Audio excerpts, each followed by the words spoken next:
Hello everyone, आज इस video में हम पढ़ेंगे JSX। JSX क्या है और ये किस तरीके से यूज होता है वो सब इस वीडियो में कवर आउट करेंगे। So let's start the journey. Start करने से पहले हम एक बार कंपोनेंट के अंदर टैग्स देखते हैं, ठीक है। वो टैग्स देखना जरूरी है, देन फिर हम JSX की बात करते हैं। सो जैसे मैं यहाँ पे इस प्रोजेक्ट के अंदर आ गया हूँ, ओके, एंड इस प्रोजेक्ट के अंदर मैं सोर्स के अंदर जाता हूँ और सोर्स के अंदर मैं यहाँ पे app.js फाइल करता हूँ, राइट। सो एक ही कंपोनेंट है। अगर मैं इस कंपोनेंट को index.js में देखूं तो यहाँ पे ये आपका रेंडर हो रहा है, ओके। सो यहाँ पे आपका रेंडर हो रहा है और रूट वाले पे वो इंप्लीमेंट हो रहा है, राइट। यहाँ भी वहां पे रेंडर हो रहा है रूट वाले आपके आईडी पर, जो क्या कि index.html फाइल में है। इसमें मैं देखूं तो ये हमें नॉर्मल टैग्स लग रहे हैं, राइट, जिनके अंदर हम एट्रीब्यूट्स यूज कर रहे हैं और वैल्यूज दे रहे हैं, ओके। सो बट एक्चुअल में ये क्या टैग है HTML के? नहीं, ये टैग है ही नहीं, ये एक्चुअल में JSX है। अब ये JSX क्या होता है? JSX का मतलब पहला होता है जावास्क्रिप्ट XML। अगर बात की जाए XML और जावास्क्रिप्ट, जैसे जावास्क्रिप्ट आपको पता है क्या होती है और XML क्या है? XML एक लैंग्वेज है जो आपको हेल्प करती है कस्टम टैग्स बनाने में, यानी अपने हिसाब से टैग्स बना सकते हो। जैसे div टैग, p टैग है, इनका कुछ काम है, अपने हिसाब से ही आप XML के थ्रू नए टैग्स बना सकते हो और उन्हें यूज कर सकते हो। तो उसकी लैंग्वेज की पावर और जावास्क्रिप्ट की पावर दोनों को मिलाकर JSX बनाया गया। अब रिएक्ट ने क्या किया कि रिएक्ट के अंदर जो JSX बने तो उन्होंने एक टैग्स बनाए अपने और उसके अंदर सारी जावास्क्रिप्ट की पावर डाल दी, ठीक है। It will use in React and it help us to define और क्रिएट UI। अगर मैं JSX यूज ना करता, ठीक है, तब मैं डेटा कैसे शो करता? अगर JSX तो अभी है कंसेप्ट, बट उससे पहले कैसे होता था? तो उससे पहले कुछ फंक्शंस होते थे, उनके थ्रू वो काम किया जा सकता था, बट वो थोड़े से कॉम्प्लिकेटेड थे, थोड़े लेंथी प्रोसेस था। तो उस चीज को देखते हुए JSX को उन्होंने डेवलप किया। साथ ही साथ ये इतना इजी कर देता है UI बनाने में कि आपको ज्यादा सोचने या समझने की जरूरत नहीं पड़ती। जैसे आप HTML करते हो उसी प्रकार ये आपको हेल्प करता है UI बनाने में, right. JSX looks like template of React but it comes with full power of JavaScript. बिल्कुल एक टेम्पलेट की तरह समझिए, यानी कि सब उसके अंदर डिफाइन है, आपको वैल्यू डालनी है और वो आपको रेंडर यानी आउटपुट देगा, ठीक है। और ये पूरी पावर, जितनी पावर जावास्क्रिप्ट की होती है वो आप इन टैग्स के अंदर यानी इन JSX के अंदर आपको मिल जाएंगे। तो ये है आपका JSX, ठीक है। बट क्वेश्चन आता है वाई JSX क्यों करनी है? अगर आप JSX के बिना काम कर सकते थे, JSX के करनी क्यों है? बट उससे पहले अगर मैं JSX यूज नहीं करनी तो क्या यूज करता है, तो वो देखते हैं कैसे करते हैं, वो कोड के थ्रू देखते हैं। मान लीजिए मैं यहाँ पे ये जो आपका कंपोनेंट यूज हो रहा है वो यूज नहीं करता, ठीक है, तो मुझे एक एलिमेंट बनाना है, राइट। तो मैं कैसे बना सकता हूँ? जैसे एक H1 टैग बनाना है और उसके अंदर डेटा होगा हेलो वर्ल्ड और एक क्लास होगी हेडर नाम की, ठीक है। तो मैं कैसे कर सकता हूँ? तो अगर मैं JSX ना यूज करूं तो कैसे कर सकता हूं? तो सिंपल है, मैं यहाँ पे एंटर मारता हूं और यहाँ पे लिखता हूं कॉन्स्ट एलिमेंट, ओके। अब मैं यहाँ पे यूज करूंगा रिएक्ट क्रिएट एलिमेंट फंक्शन। ये फंक्शन 3 आपके आर्ग्यूमेंट्स लेगा, यानी कि 3 पैरामीटर लेगा। पहला नेम जो आपको टैग बनाना है, दूसरा कर्ली ब्रेसेस के अंदर प्रॉपर्टीज यानी कि एट्रीब्यूट, जो भी आपको क्लास नेम एट्रीब्यूट जो भी डिफाइन करना है वो। जैसे मुझे यहाँ पे क्लास नेम यूज करना है एंड हेडर लिख देते हैं सिर्फ। उसके बाद डेटा, जैसे मैं यहाँ पे हेलो वर्ल्ड दिखाना चाहता हूं, ओके। एंड देन इस एलिमेंट को मैं इस वाले रेंडर में डाल देता हूं, ओके, डन। अब इसको चलाने के लिए npm स्टार्ट लिखते हैं, ओके। सो देख सकते हो यहाँ पे आपका ये रन हो रहा है हेलो वर्ल्ड। अगर इसको मैं इंस्पेक्ट करता हूं तो आपका ये H1 tag class header and hello world, तो ये आपका आउटपुट आ गया, राइट। बट ये थोड़ा कॉम्प्लेक्स है ना। अगर देखा जाए, अगर नेस्टेड बनाना हो, अगर H1 के अंदर एक और टैग लगाना हो, ठीक है, या इसके ऊपर कोई पेरेंट लगाना हो तो डिफिकल्ट है, आपको पूरा ये प्रोसेस लिखना पड़ेगा, राइट। तो यहां पर डिफिकल्टी आती है। जब आप JSX यूज नहीं कर रहे हो तो आपको UI बनाने में बहुत डिफिकल्टी होगी, यानी कि ऐसा समझ नहीं आएगी कि एक्चुअल में हो क्या रहा है। तो इसलिए हम JSX यूज करते हैं। तो JSX बेनिफिट्स क्या है हमारे? Most people find it helpful as a visual aid when working with UI inside the JavaScript code. अब जावास्क्रिप्ट के अंदर कोड अगर मैं लिख रहा हूं तो UI अच्छी कर देता है, यानी कि आपको, क्योंकि सारा देख सकते हो कि रिएक्ट जावास्क्रिप्ट पे चलती है, राइट। तो जावास्क्रिप्ट के अंदर जावास्क्रिप्ट का कोड होगा, बट रिएक्ट क्या करता है, आपको JSX देता है सेम एज लाइक कि जैसे आपके टैग्स बन रहे हैं उस तरीके से, ठीक है ना।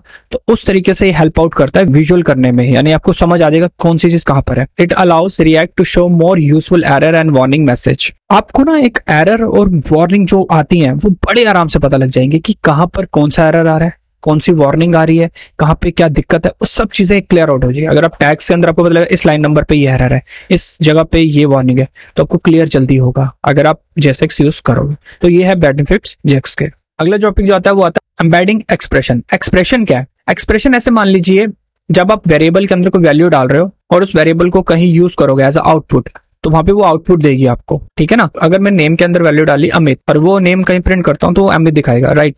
या मैं कहीं लिखता हूँ 2+2 तो उसका आंसर 4 आएगा, तो वो 2+2 इज एक्सप्रेशन। तो जहां पे आउटपुट आता है, जहां पे रिजल्ट आता है, उसे एक्सप्रेशन कहते हैं जावास्क्रिप्ट के अंदर, ठीक है। अब जेएसएक्स के अंदर मैं एक्सप्रेशन किस तरीके से लिख सकता हूँ, ठीक है। आपको क्या करना हो, you can put any valid JavaScript expression inside the curly braces in JSX, यानी कर्ली ब्रेसेस लगाने हैं एंड उसके अंदर वो एक्सप्रेशन लिखने हैं। कैसे, वो समझाता हूं। मान लीजिए मैंने यहां पे लिखा कॉन्स्ट नेम अमित, ठीक है, और यहां पे एक एलिमेंट बनाते हैं कॉन्स्ट एलिमेंट और इसको देते हैं h1 टैग। अब मैं जेएसएक्स यूज कर रहा हूं, ठीक है ना, क्योंकि ये जेएसएक्स है, ये जेएसएक्स पहले से बने हुए टैग्स हैं, ठीक है, टेम्पलेट है।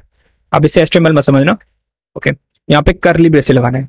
जब मुझे ये एक्सप्रेशन, ये वेरिएबल इस टैग के अंदर यूज करना है, यानी इस जेएसएक्स के अंदर यूज करना है, तो मुझे कर्ली ब्रेसेस लगाने ही पड़ेंगे, तब जाके यूज होंगे। अगर मैं नहीं लगाऊंगा, नेम लिख दूंगा तो एज उसे वो स्ट्रिंग मानेगा, ओके। और जैसे मैं इसके आगे कर्ली ब्रेसेस लगा दूंगा देन ऑटोमेटिकली वो उसे एक्सप्रेशन मानेगा, यानी कि जावास्क्रिप्ट का कोड मानेगा एंड देन उसे एग्जीक्यूट कर देगा, तो आउटपुट उसका जो भी होगा वो दिखाएगा। तो ये हो गया आपका एक्सप्रेशन। और भी एक्सप्रेशन हो सकते जैसे 2+2 इज ऑल्सो एन एक्सप्रेशन, तो आंसर 4 आएगा, राइट। तो इस तरीके के एक्सप्रेशन आप जेएसएक्स के अंदर डाल सकते हैं, तो इस तरीके से आप उसमें एम्बेड कर सकते हैं। जो अगला टॉपिक पे आते हैं वो आपका आता है JSX is an expression too. मतलब कहने का मतलब क्या है, जेएसएक्स भी एक तरीके का एक्सप्रेशन बन सकता है। जेएसएक्स एक्सप्रेशन कैसे है, वो तो रिएक्ट ने बनाया है, अब वो एक्सप्रेशन कैसे हो सकता है, क्योंकि ब्राउजर को सिर्फ जावास्क्रिप्ट समझ आती है, राइट। तो जेएसएक्स कैसे समझ आती है, वो टैग कैसे समझ आते हैं।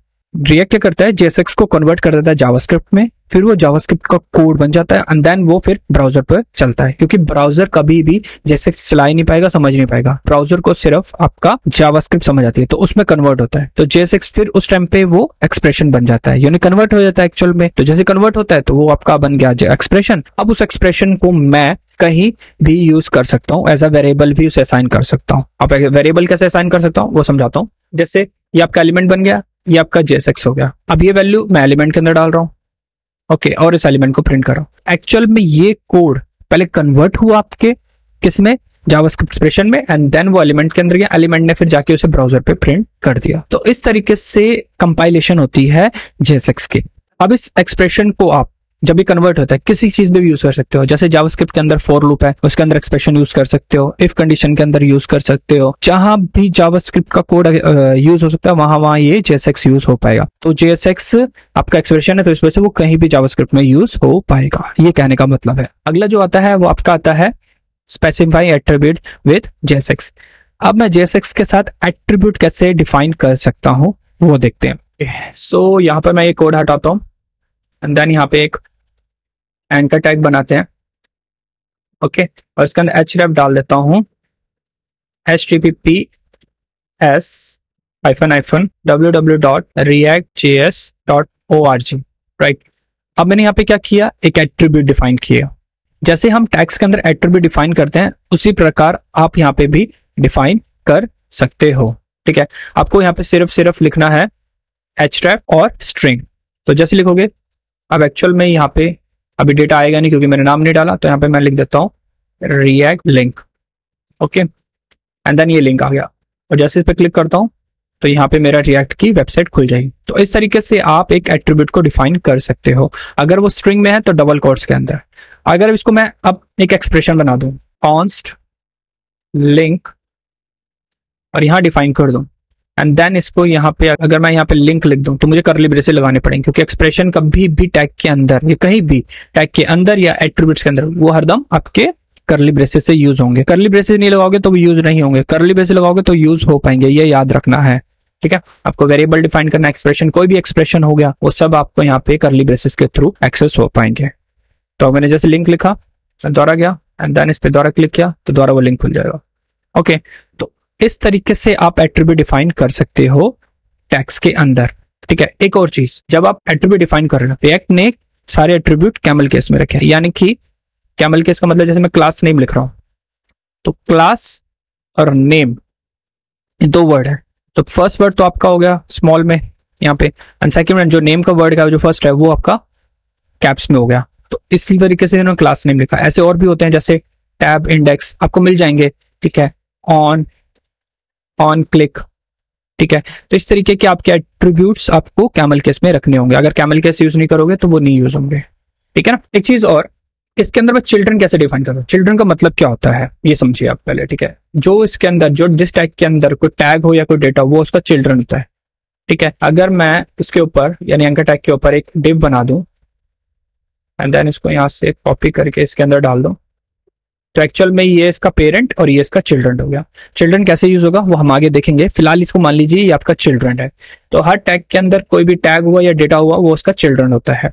ठीक है, दूसरी चीज, जब आप उसे अगर एक लाइन में लिख रहे हो तो आपको यहाँ पे राउंड ब्रैकेट यानी पैरेंथेसिस नहीं लगाने होंगे। अगर उसे नेक्स्ट लाइन में करो तो आपको यहाँ पे पैरेंथेसिस लगाने ही होंगे, नहीं तो वो एक्सेस नहीं करेगा। ठीक है, ये चीज का भी ध्यान रखना। अगला टॉपिक जो आता है वो आपका आता है JSX प्रिवेंट इंजेक्शन अटैक्स, यानी कि जो आपकी अटैक्स है जो बाहरी तौर पर कोई मैलिशियस कोड डालने की कोशिश करता है आपके रेट के अंदर, उससे बचाता है JSX। कैसे, मैं इसको एक डायग्राम के थ्रू बताता हूँ। मान लीजिए आपने एक कोड लिखा, हेलो वर्ल्ड एलिमेंट बनाया।